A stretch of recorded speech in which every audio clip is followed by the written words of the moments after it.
So we've been going for a while. I'm just giving you a very general overview of what I want to talk about. Not just what yoga is, but I also want to touch on what yoga is not. Because I think there's a lot of misconceptions around that, and I just want to bust some myths.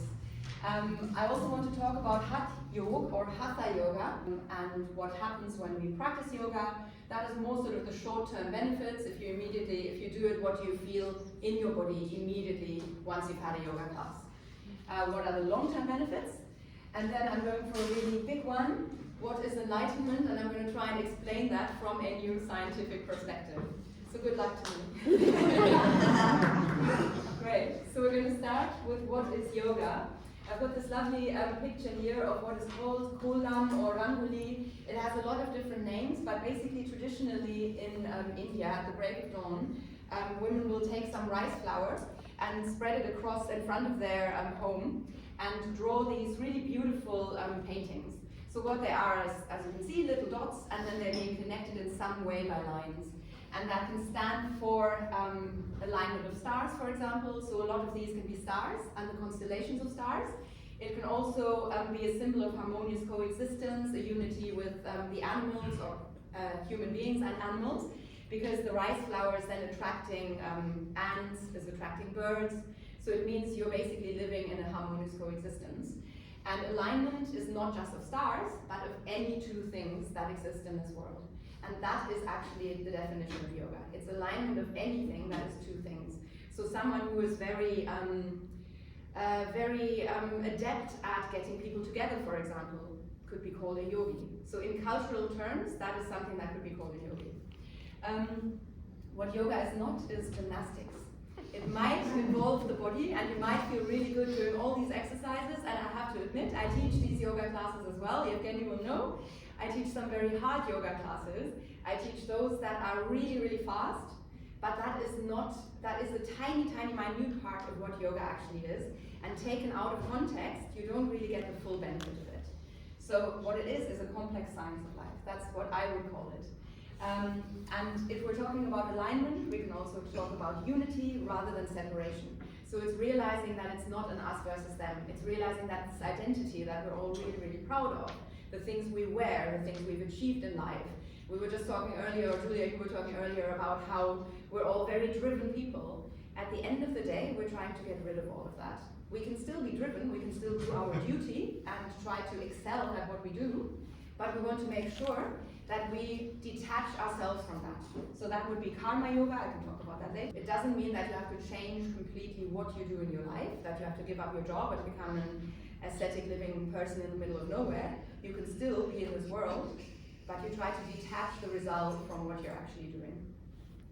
And that in itself means unity with everything around you, with nature, with the whole of the universe, and all vibrations, because every matter has its own associated vibration, and we are part of that. The aim of yoga has many different names. We can call it enlightenment, but because that's such a big word that everyone has different ideas of, and most of the time it's related to spirituality, and if you're a spiritual person or you call yourself a spiritual person, then you will think, oh, enlightenment is great. Do you know how to define spirituality? Do you know how to define religion, for example, as well? Yoga is intimately linked to Hinduism, but actually Hinduism was a way of life. Now it's being called a religion just because of the British invaders. Wrong audience.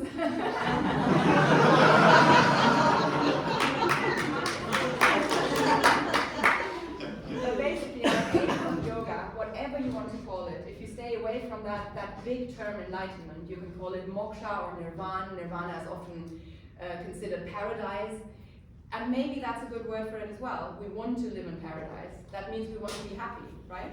We want to be content, we want to be liberated. So we're losing all of our attachments, we're losing the ego and the self. And first a little mention of neuroscience, since I was talking about that.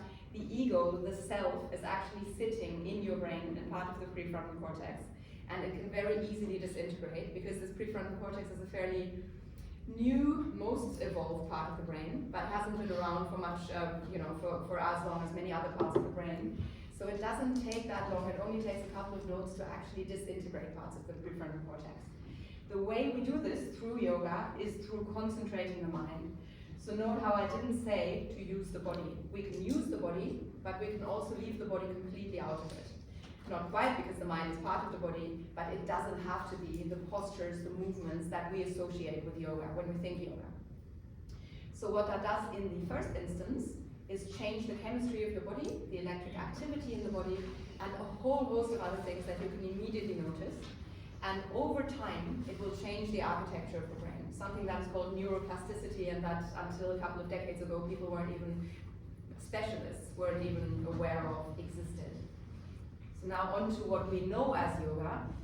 Hatha yoga is essentially what we would practice when we say yoga. If you say to someone, if I say to someone I teach yoga, what they will ask me next is, oh, what type of yoga do you teach?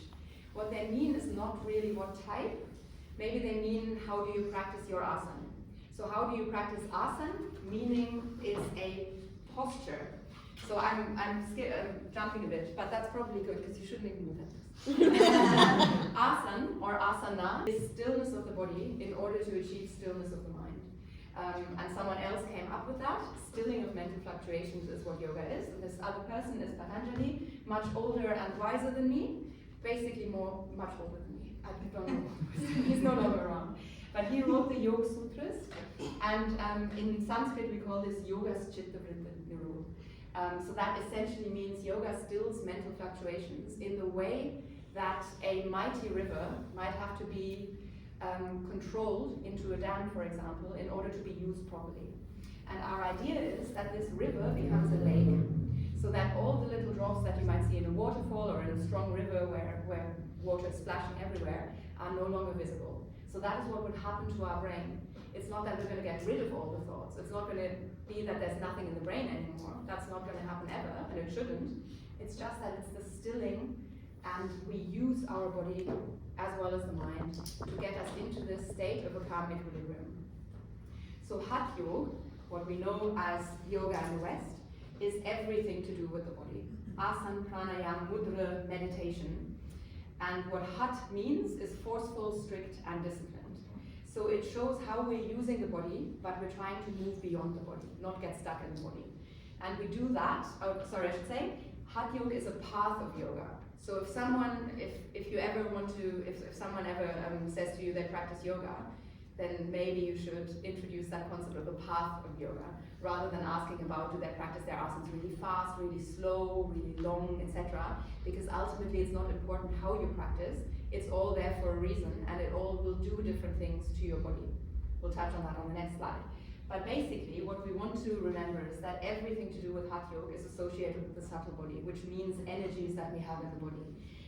The different words that you see on there are just some of them. So Qi, for example, if you practice Yin or Chinese medicine, that is what they call this energy. We would call it Pran.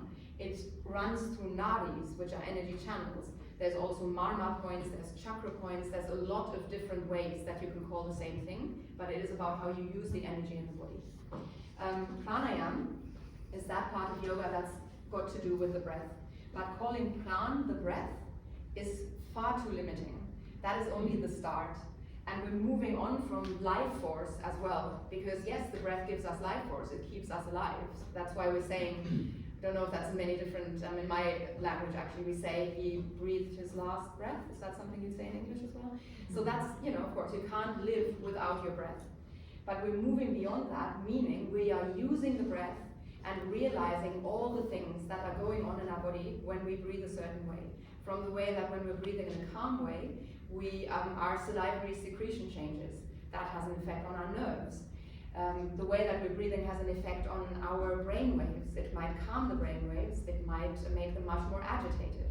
So all of that is what I mean when I talk about pranayama. And when we're practicing asana, it's just as important to be aware of the breath. In fact, it's important in every life. I couldn't do this talk if I wasn't breathing, right?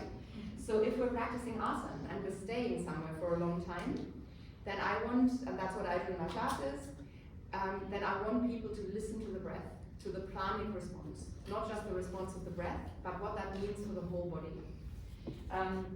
And mudras are fairly similar. So mudras you might know as hand gestures. This one would be a mudra, it's called Gyan mudra, and is good for concentration. But it's not just hand gestures, there's a lot of mudras that are actually asanas as well, or a few mudras that are asanas as well. So I would call them, as well as asanas, a state of mind expressed through the body. Because we have to recognize that everything we do in life has an effect on the brain. Any tiny little breath we take, any little hand gesture, any big posture that we're holding for a long time, or flowing through postures, and everything else in between. You could sit on the tube and look at people, you could sit on the tube and look at your phone, and it will have a different effect on your brain. Other paths of yoga, apart from Hatha Yoga path, is, and these are not exclusive at all, these are not exhaustive, there are many others, but chanting, for example, would be one in itself. So that kirtan, for example, mantra goes into that same direction. Basically, what we're doing when we're chanting, when we're repeating over and over again the same thing, it is like positive affirmations as well. That's one of the, another way to call mantras. They can be something that doesn't have any validity in our language, that doesn't have a meaning in our language, but because of that they might be powerful. And we start talking this mantra out loud. At some point we'll think this mantra and it becomes stronger because of it. And down the line, once you practice enough, this mantra has got its own space in your brain, so to speak, so that it's constantly there. And I would compare that to being in a very healthy relationship, or being around your favorite person all the time. They instill this confidence in you and warmth, and it's all you need to go out into the world and be the person that you want to be without the stress of life, without any anxiety. So that's how mantras work. Karma Yoga is another one, and I'm not shy to say I don't call myself a yogi because a yogi is someone who is enlightened, and I'm sure I'm not ever going to get to that point.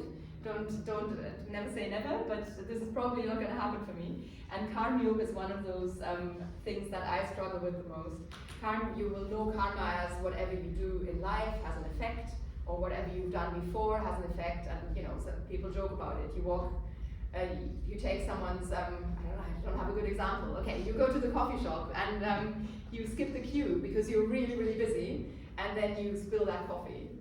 That's, people will call that karma. Good example, very, very complex system, but obviously everything we do has an effect on us. So of course karma will as well. And we know that what our forefathers have done before, through epigenetics, we know that now, can affect who we are, how we are born into this world. So that's Karma Yoga, and the reason I have a problem with it is because I have a lot of expectations. I have expectations of myself, I have lots of expectations of other people, I have expectations of the food that I have in my favorite restaurant, and constantly I get disappointed because no one can fulfill these expectations. So that's also a way that you can practice yoga without doing any kind of posture, movement, breathing, etc.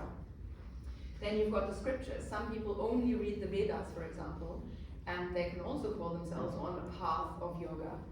What aren't other paths is all of these styles of yoga, because all of these, Vinyasa, Yin, Rocket, Ashtanga, Iyengar, sit within the Hatha Yoga tradition, within the Nad lineage. And I'm not going to go into too much detail, but just know that if you're practicing yoga using your body, that is Hatha Yoga, even if it's called something else. And Iyengar was someone who interpreted asanas in a way that someone who has got a PhD in religious studies would interpret the Bible. So that's how I would compare. Right, now what happens when we practice yoga? And this, again, is not exhaustive at all. We can't be exhaustive about these things. Number one is because we don't know all of these things. Science still is catching up with a lot of the things. But more often than not, the things that I have learned have been proven by science at some point along my journey. So I started learning when I was 4 years old. That is, on Tuesday it will have been exactly 40 years ago that I started yoga. Sandeep, may I add, just on this point, I think this is the best yoga teacher I've met in my life, honestly, because it's not just about the external stuff, but it's mostly about internal, and she's excellent at that. Yeah, and I will honor her. Thank you. That's very kind. So you can see here the prefrontal cortex, which I always call, which many people call the brain CEO, just because it's very easy to then understand, to get an idea of what the prefrontal cortex is. As everything, it is simplified, things aren't exactly like that. But if we call the prefrontal cortex the brain CEO, then this CEO needs to take a lot of decision all the time, needs to know what all of their staff is up to, needs to delegate, needs to judge things, and sometimes that CEO needs to go on a holiday. Yoga is a way to take that CEO away on that holiday at the beach, where maybe the only thing that's going on is that she's going to go scuba diving or something like that. This is what I'm going to do. But basically what happens when we practice yoga, and I don't mean exclusively practicing postures, meditating, practicing reading as well, for example. When you read and you're so focused on that book because you really like it, your respiration will change, your heart rate, your blood pressure, blood sugar levels, all of that is going to change. The reason I said sympathetic and parasympathetic alignment rather than going from the sympathetic to the parasympathetic nervous system is because we can stress the body in a yoga class. We can stress the body through breathing. We can stress the body through everything that we do, even just by sitting there and having stressful thoughts, right? And that's okay if we know that we're aware of that, if we know why we're doing it. So in a very safe environment, just like in a HIIT class, you can have a super stressful yoga session that will then let you drop down to a calmer baseline. And that's what I mean with sympathetic and parasympathetic alignment, that we know when to use what, so that our amygdala, our center for stress and emotion in the brain, doesn't go into overdrive. And in London, because it is a stressful city, there's a lot of noise, there's a lot of people, we all have deadlines all the time, and if we're not working, then we're maybe worrying about should we get a job, which job should we get, etc. There's so many demands on us, and we make ourselves completely stressed. So I should say there's two amygdala, because they are important. We don't want to get rid of the amygdala. But the more stressed you get, the more the amygdala activity will heighten, and we want the amygdala to shrink.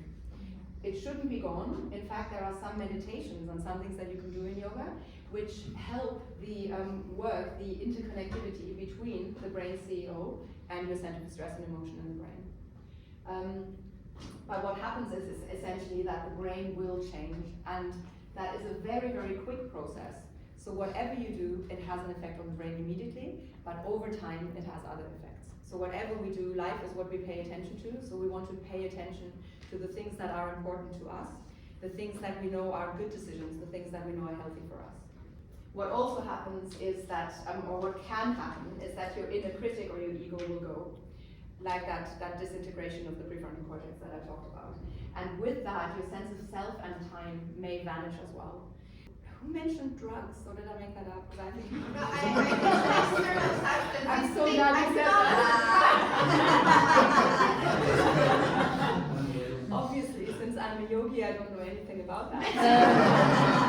However, if you meditate, just in a very similar way to when you take drugs, this changes the architecture of your brain temporarily, so that you lose this sense of self and time. So when you hear someone say, I kind of didn't know where my body was ending, where the map was beginning, I felt like I was one with that, or I feel like I'm at one with the world, which everyone says is this feeling of enlightenment, it is. So you can have glimpses of how it might feel to be enlightened, because it is an actual change in your brain. And the long-term benefits, so I've already said neuroplasticity, that great word, and the great thing that we have this ability to retrain our brain, to rewire our brain, so that if you had an MRI done on one day, and then you spend 20 days meditating or doing another form of yoga, or even just reading books, and then you do another MRI, that'd be a completely different, there'd be a change in this MRI, and you could see that in certain parts of your brain, depending on what you do. So the things that we get from yoga at the beginning, that we feel more concentrated, that we feel more relaxed, become traits, so they stay, this becomes lasting things. So concentration is great, but it won't just be just after yoga. If you keep practicing yoga, you will also heighten your memory function. And we talked about stress earlier as well, right? And how that really impairs the work that you're supposed to do. How can you have a great memory? How can you concentrate when you are stressed? It affects the hippocampus. That's why it's not working.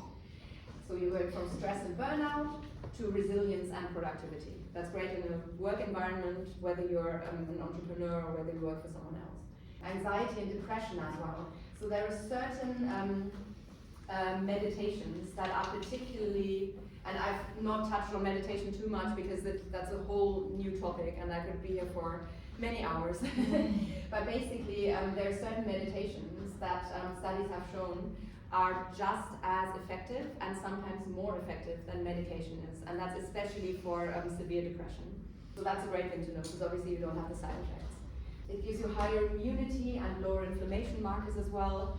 Oh, something that I should have put on there is you are quite likely, if you practice for a long time, to be younger in your in your biological age than in your chronological age.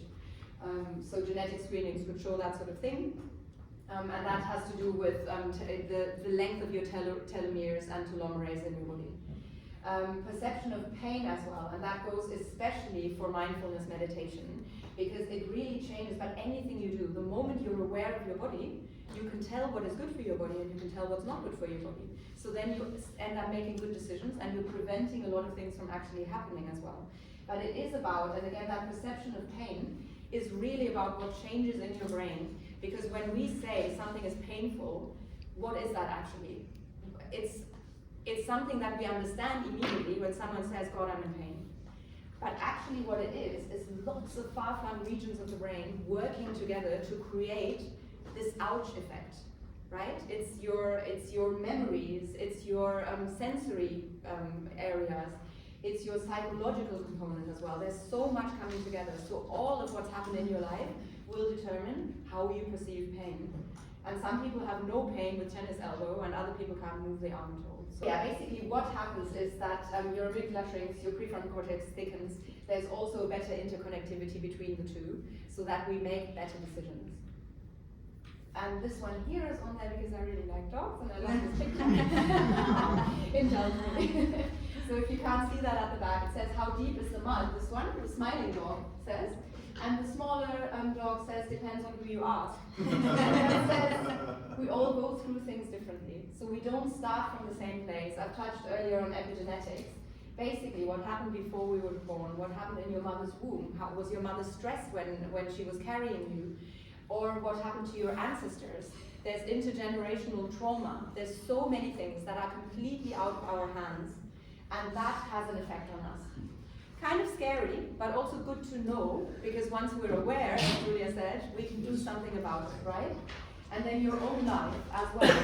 From day one, we start judging, categorizing, having decisions, having all these experiences that, based on our previous experiences and the brain that we were born with, will change how we perceive them again and again and again.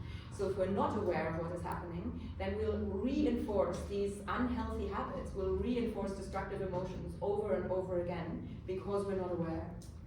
So that small dog, and I'm not saying anyone here is a dog, but that small dog will have had a tougher start in life. If our brain looks like that, then the brain signature will mean that we probably have an enlarged amygdala. So we've got higher levels of stress. We will also have higher levels of activity in the right prefrontal area, which is characteristic of distress, depression, anxiety. So overall, this little dog, unfortunately, is a glass half empty person. And that's not actually the dog's fault. It's also what were they born with and how aware were they and what was their environment. Was it a nurturing environment? Did they ever get a break? And that big dog is much luckier, has a stronger functional connectivity between amygdala and prefrontal cortex. Also higher levels of gamma activity, so one of the brain waves in the left middle frontal gyrus. And that is, so it's still part of the prefrontal cortex, associated with positive emotions. So this dog will be closer to enlightenment, maybe not quite there yet, but at some point going on that path means, just like if we're climbing Mount Everest, we don't need to reach the peak to be able to have a really nice view. So we can be halfway up and already feel much better. And then at some point, yes, you've been to Mount Everest, it wasn't great. Less stress and suffering can bring you closer to the suffering is goal. part of the, so this is the, so this is what the Buddha would say, right? He saw, I don't know if everyone is familiar with the story of Siddhartha, but he was a son of king and queen, and they had many sages come and say the usual things. The things that people want to hear when they have a son. So they said he's going to have a beautiful life, he's going to reside over a kingdom, and the kingdom will grow, and he'll just have wonderful experiences. One sage, Kartikeya, came and actually said, he will reside over a kingdom which is much bigger than yours, but it's not yours. And that scared the parents so much, because they didn't want the son to leave, that they just kept him in his home. And then one day he went out and he saw suffering, he saw crying people, he saw homelessness and hunger, and that scared him so much, because at that age he was just like living in complete harmony, complete bliss, saw that, and it shocked him to the core. So he left, and that was his journey to try and find the end of suffering, essentially. And suffering is part of life. The way that the Buddha found enlightenment was through just sitting with all of his emotions, all of his sensations, recognizing that all of the sensations he had were actually more important than the emotions, because emotions are interpretations. They're just a concept, like I said. So does that answer your question? Almost. All I'm trying to say is that how can you get rid of suffering if you don't know what it is? Oh yes, yeah, exactly, completely. You can but be that's why oblivious we're going and through live in life, the right? bubble, Yeah. How can you get rid of it if you've never experienced it? You can't, exactly. That's why it's always, there's another joke which I really like. I don't know if that actually happened, but it's a good joke. A monk has spent years and years living in the middle of nowhere, meditating, and feels very zen. He ventures out into the city and almost gets run down by a car. And that guy shouts, and this guy shouts, and the monk shouts as well, that he is absolutely not zen. And lots of teachers actually tell their students to go and meditate where they are not safe. Because everyone can be really nice and relaxed on a holiday at the beach, right? You come back to London, you decide you're actually relaxed. But that is pretty much it from me, I think. Yes, thank you very much. Here's a QR code that you could scan if you like this talk, and just leave a review.